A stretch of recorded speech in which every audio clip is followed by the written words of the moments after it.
Thank you very much, and good morning, and welcome to this hearing this morning. It seems that we in Congress routinely, or at least regularly, call up federal officials, industry representatives, and others in order to lambaste and criticize for some deficiency or another. After all, that at least is part of our job in providing oversight. But I think it's also important that we stop and take a moment to recognize when things actually do go right.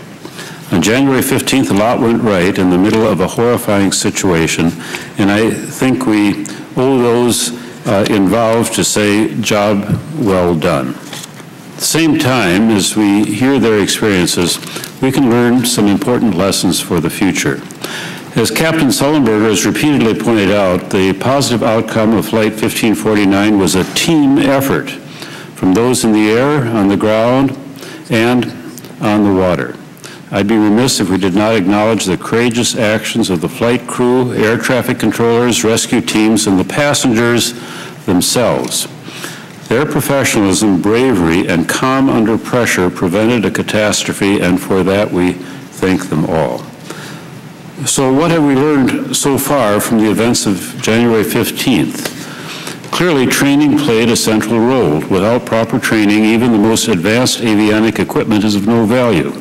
The fact that Flight 1549 was able to make an emergency landing and quickly evacuate in a river, no less, without any serious injury, proves the effectiveness of pilot and crew training programs.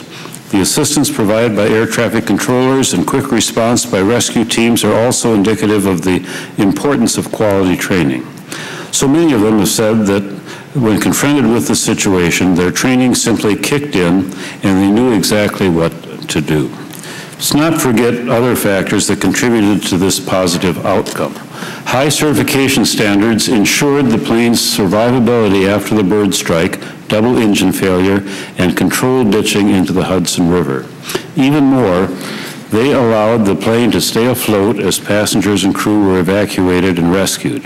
These standards are established to improve safety and enhance aircraft survivability, and in this case, they saved lives. Procedures were followed, standards were met, training was applied, and rescue was immediate. It was, all things considered, a good day for those aboard Flight 1549 and, thankfully, a learning experience for the aviation community. Despite the success, we must continue to promote the best possible training and the highest equipment standards. We also thoroughly analyze the cause of the accident, which appears to be bird strikes, and seek ways to mitigate them in the future. Dedication to safety has made our aviation system the safest in the world, and we need to continue to work to keep it that way. Again, I'd like to thank the chairman for calling this hearing and our witnesses for taking the time to join us today. I look forward to your testimony and yield back the balance of my time.